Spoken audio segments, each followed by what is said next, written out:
you want something out of life, if you want to change yourself, if you want to acquire something, if there's some goal that you want to reach, that is really not easy as some people will make us feel. That living your dream, changing your behaviors, overcoming negative habits, it's challenging. It's hard.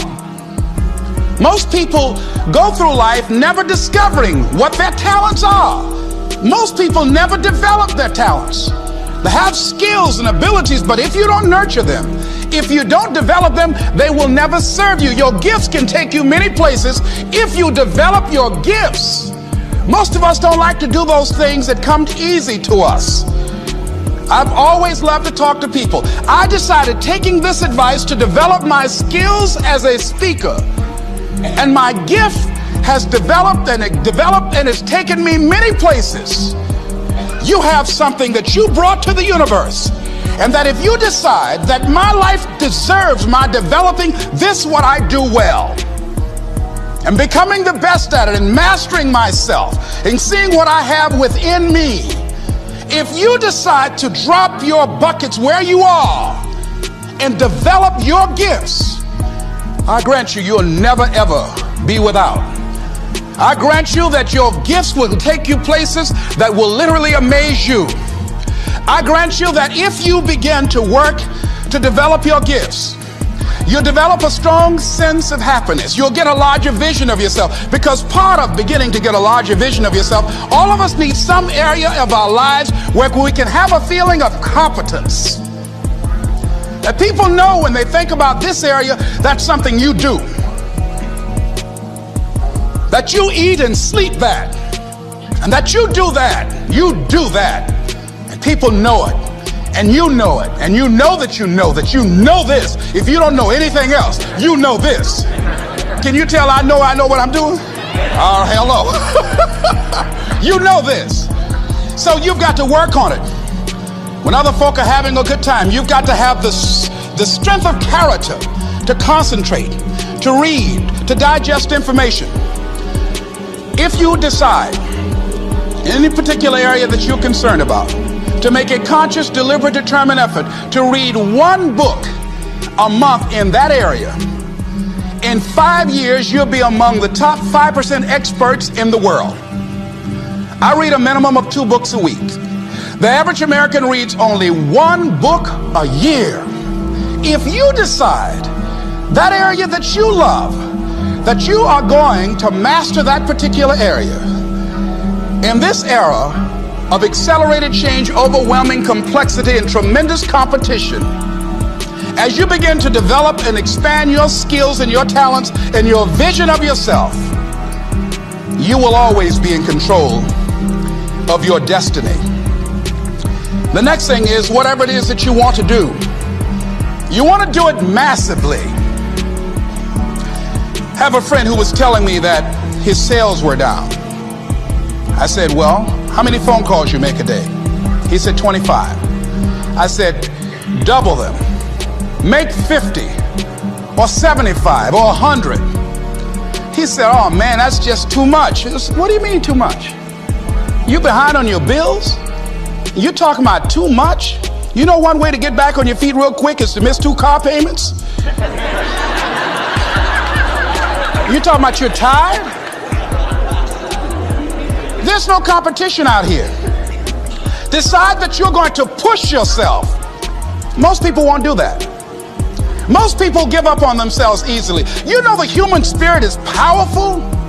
There's nothing as powerful. It's hard to kill the human spirit. They asked Benjamin Disraeli, a man who became the head of a country at a time when Jews were not allowed out after 10 o'clock. They said, how did you do it?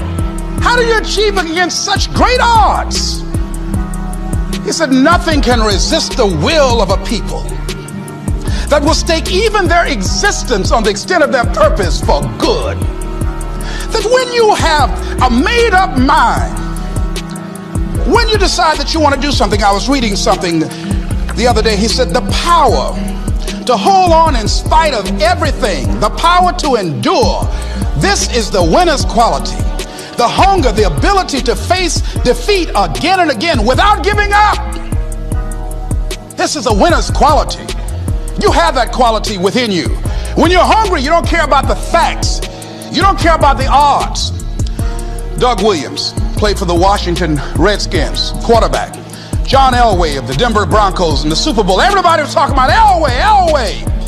After the Super Bowl, when Doug Williams made a historic passing game, they asked him, said, how were you able, in spite of all of the negative publicity saying that you couldn't win, how did you do it? He said, I ignored my critics. I just didn't pay any attention to them. I ignored myself because they kept on saying it so much. There were times I doubted whether or not I can do what I needed to do. There's a Doug Williams in everybody here. There's greatness in you. And you've got to learn how to tune out the critics outside and the critic inside. And since I'm going to do this, I'm going to harness my will. And I'm not going to let anything stop me. I deserve this. I'm going to do it until. And this friend, I told him, said, start increasing your calls. I said, I make 100 calls a day. I got a callus in my ear. My ear kind of dark. You can't see it, but it's there.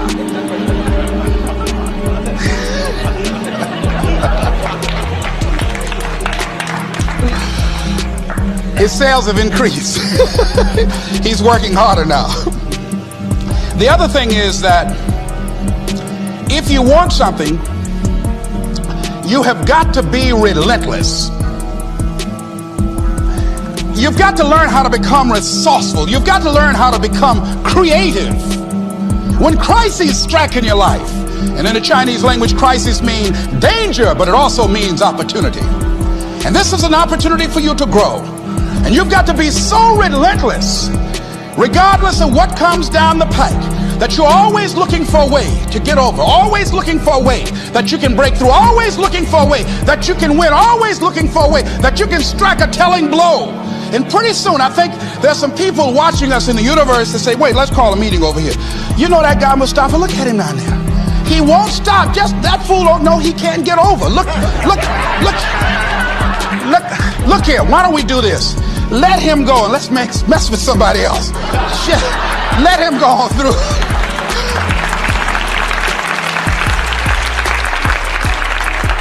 Life will just get tired of whipping you sometimes.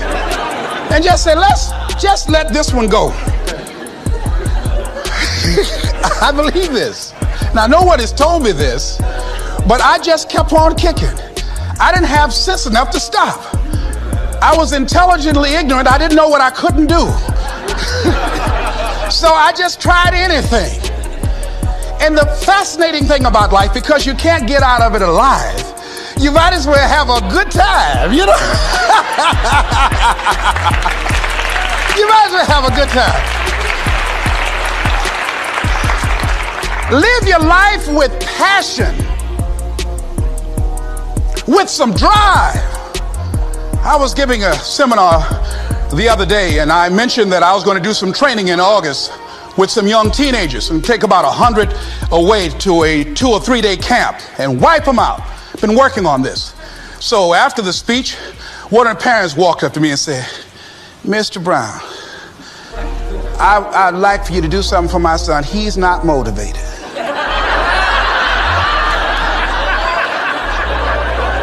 I said, I wonder why.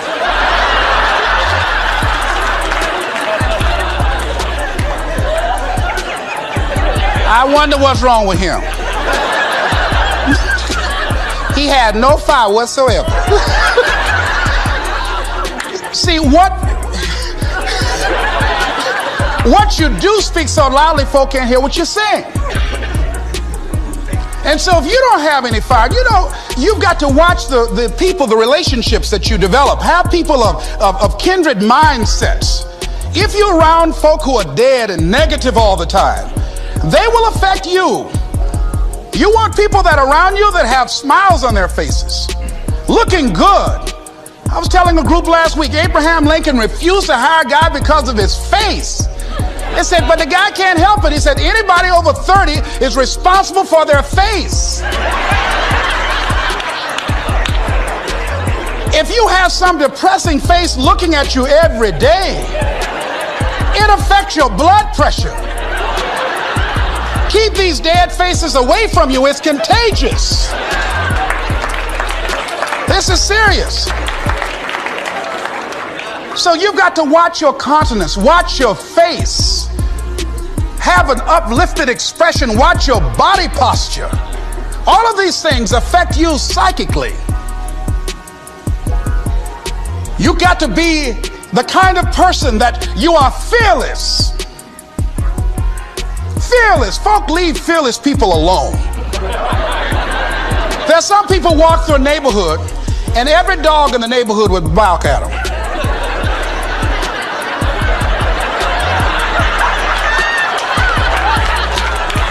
But there's some people come through and ain't nobody gonna mess with this.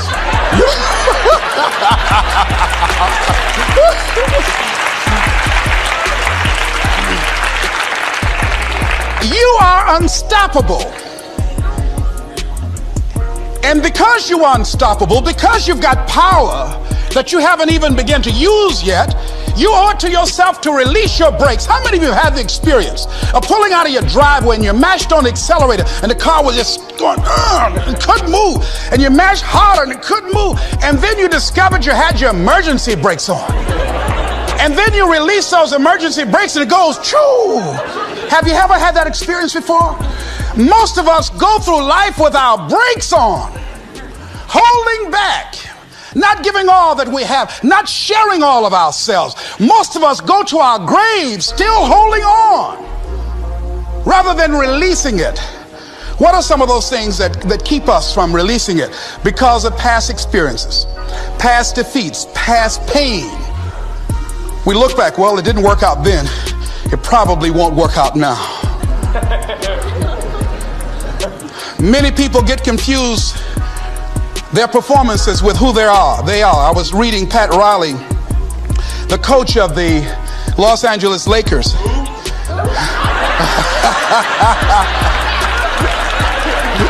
But you're going to like this quote here. After the Trailblazers had blown them out of the water, and I'm sure he said this last night, they asked him, how do you feel? He said, tonight we were exposed for what we are right now.